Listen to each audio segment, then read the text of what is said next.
Life in the UK 2012 provides a unique overview of well-being in the UK today. The report is the first snapshot of life in the UK to be delivered by the Measuring National Wellbeing Programme and will be updated and published annually. Well-being is discussed in terms of the economy, people, and the environment. Information such as the unemployment rate or number of crimes against the person are presented alongside data on people's thoughts.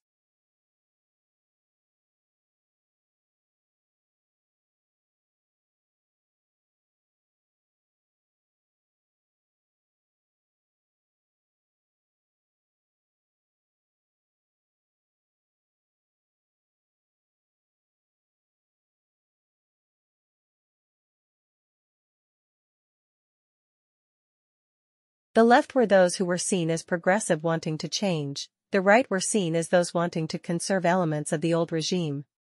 It's time for this young loggerhead turtle to go to work. We can tether turtles in these little cloth harnesses, put them into this tank and dull swimming place.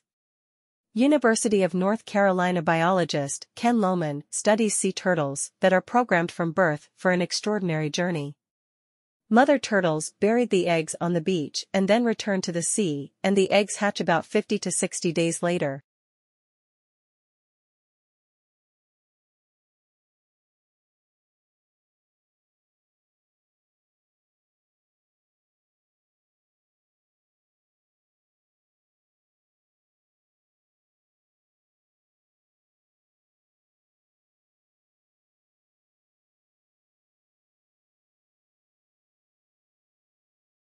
Belief is the human capacity to imagine, to be creative, to hope and dream, to infuse the world with meanings, and to cast our aspirations far and wide. Limited neither by personal experience nor material reality. Believing is a commitment, an investment, a devotion to possibilities. Beliefs permeate neurobiologies, bodies, and ecologies acting as dynamic agents in evolutionary processes. The human capacity for belief, the specifics of belief, and our diverse belief systems shape, structure, and alter our daily lives, our societies, and the world around us.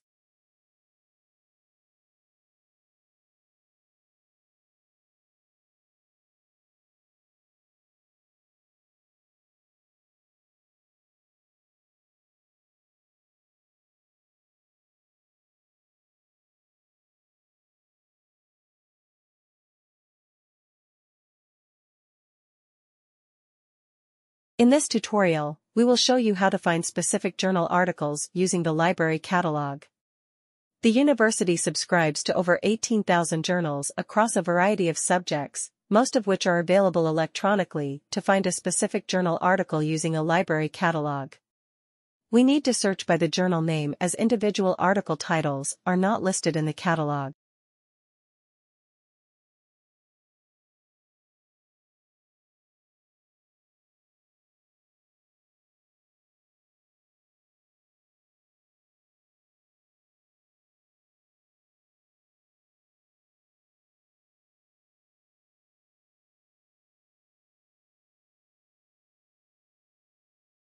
The thing that makes it difficult is because even if life had evolved on Mars, the chances of being preserved are very small. If we use Earth as a reference and our planet is teeming with life, yet it rarely preserves evidence of life of the fossil record. And the focus now is on exploring for habitable environments. If you're looking for water, a source of energy, either solar energy or thermal energy or chemical energy, and then organic carbon, assuming life as we know it on Earth based on carbon. So those are sort of the three things that we're looking for in the course of our mission.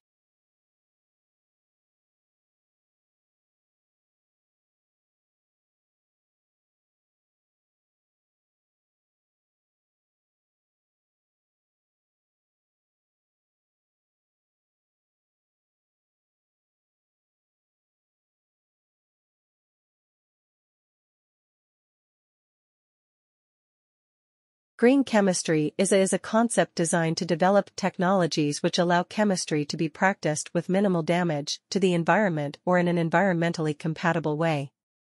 And it's meant to cover both chemical processes and chemical products. The center, if you would, set up about 7 or 8 years ago, And the idea was to provide a hub of activities that covered fundamental research work, industrial collaboration, but also educational developments.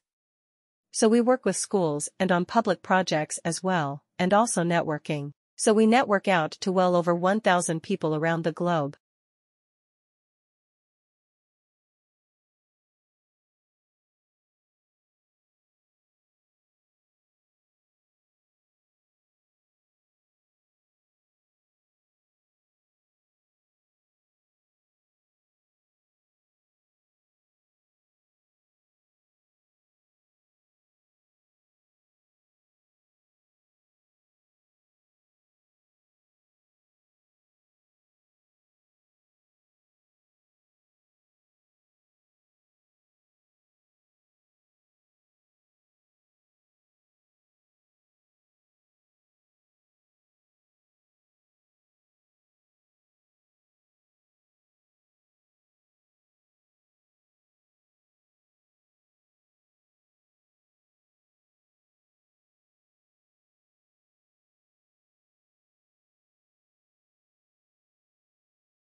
So between 4000 and 3000 BC, the Mesopotamian Sumerian cultures do not practice any kind of burial. And then, about 3000, in the early dynastic period, these burials start to reappear, and they reappear with a certain amount of conspicuous consumption, and this is the context for the royal burials at UR.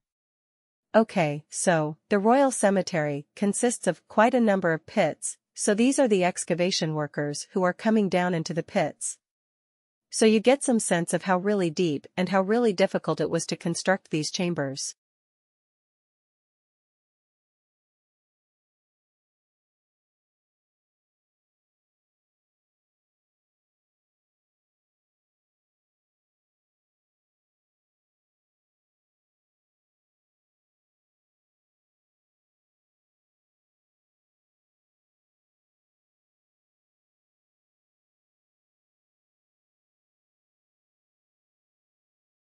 Asteroid collisions can be, just ask the dinosaurs, but they also bring key ingredients for life. Super-Earths can draw them to nearby worlds. Super-Earths, planets that are up to 10 times more massive than Earth, might play billiards with planetary systems.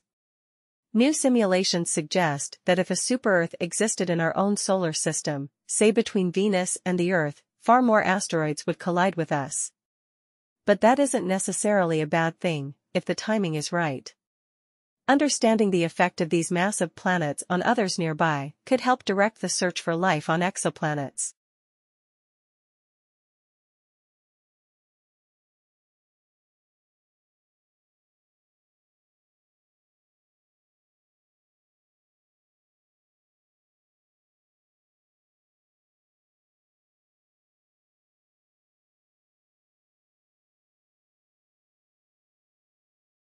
If you have paraskevidekatriophobia, today is not your day. That's right, paraskevidekatriophobia is fear of Friday the 13th and the accidents, mishaps and misfortunes thought by some to occur on that day. But is there anything really to fear? In fact, a study was conducted and published back in 1993 in the British Medical Journal that looked at hospital admissions due to accidents on one Friday the 13th compared with the previous Friday the 6th. The researchers tracked traffic on a highway in one area.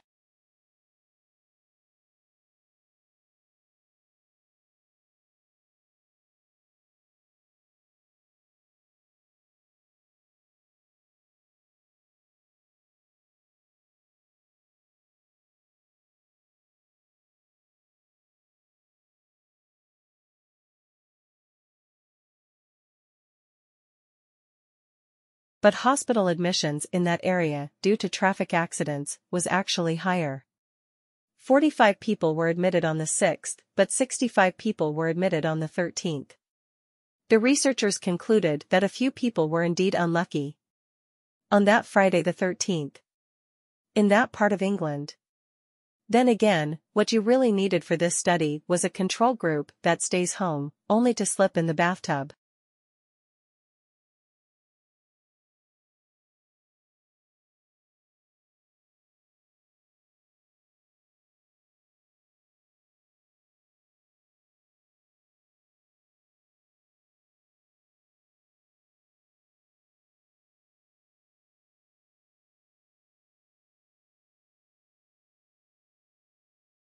It's tough to pick a familiar face out of a crowd, but focusing on a known voice in a noisy room is easy.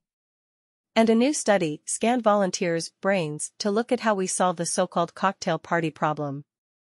The work is in the journal Nature. Researchers recorded the activity of the subjects' cerebral cortexes while playing them sentences spoken by different voices. First, the subjects listened to individual sentences and reported key features of each one. Then, they heard two different sentences played at the same time, but had to listen to and recall details from only one voice.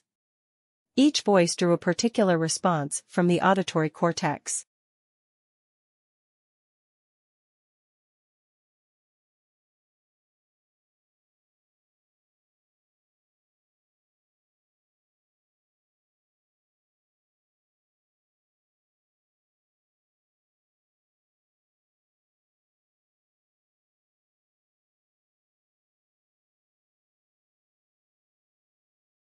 And even with an extra sentence playing simultaneously, researchers saw that the cortex responded specifically to the voice that the subject was focusing on.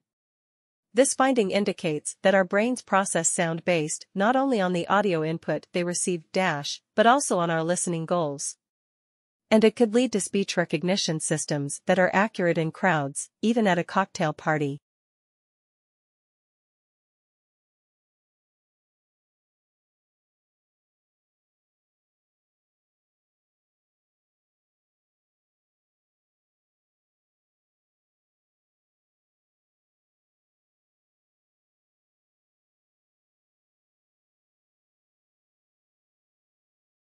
Obese people have higher risks for diabetes, heart disease, arthritis, and injuries in car accidents? Yes, in part because they're far less likely to wear a seat belt. That's the finding of a study out of the University of Buffalo that will be presented at an upcoming meeting of the Society for Academic Emergency Medicine in Chicago. The researchers analyzed data in the National Fatality Analysis Reporting System of the National Highway Traffic.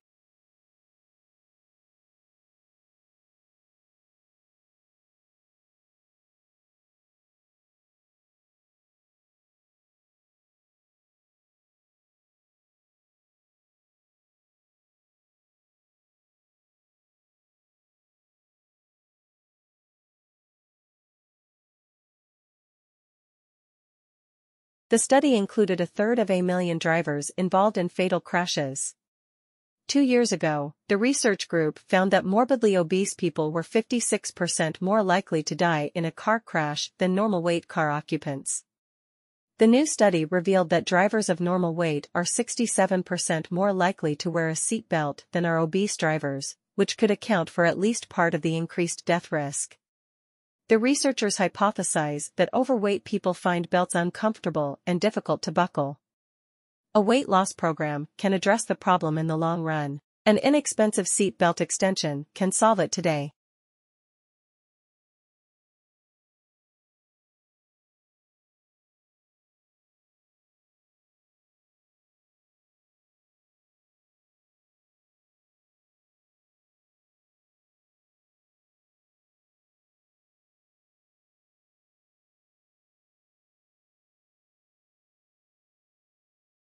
Does your puppy turn his nose up at his own chow because he wants some of whatever it is that you're having?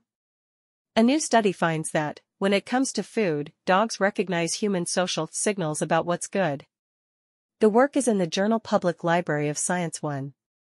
Researchers let pet dogs choose between 2 plates, one with a single piece of food and the other with 6 pieces. Unsurprisingly, the animals generally went for the larger portion. But when a human being showed a clear liking for the smaller plate, the canines likewise went for the skimpier choice.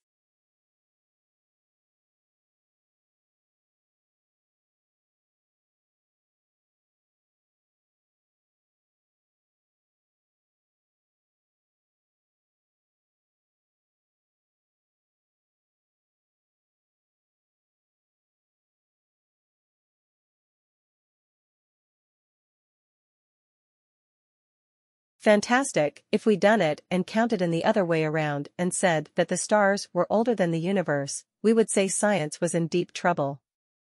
But it's not, everything fits together and we know how the universe began, we got to know how the way it is. The future that it LL suspects we don't know quite well what's going, but we got some ideas, which are as good as those ideas we had 40 years ago about how Big Bang happened.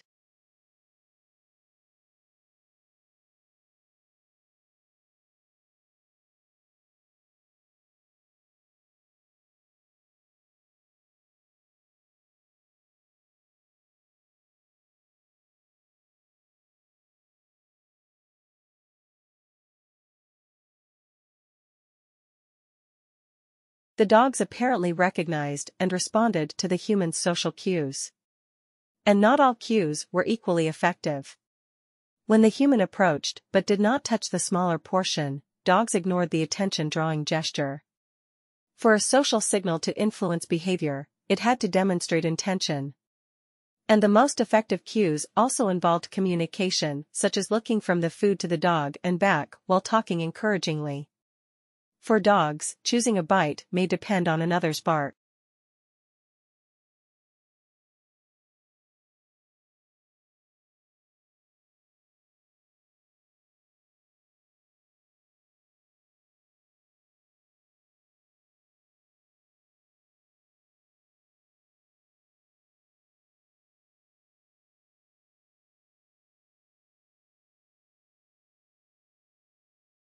Doctors know a lot about prescribing medications. Take 2 brisk walks and call me in the morning. But for many patients, a light get-moving plan might be just what the doctor should have ordered. Many of us aren't exactly in peak physical condition. But a large number of people are actually deconditioned. So says the Mayo Clinic's Michael Joyner in an essay in the Journal of Physiology. After surgery, illness, pregnancy, or extended inactivity, for any reason, people might feel faint or fatigued when they try even mild exercise.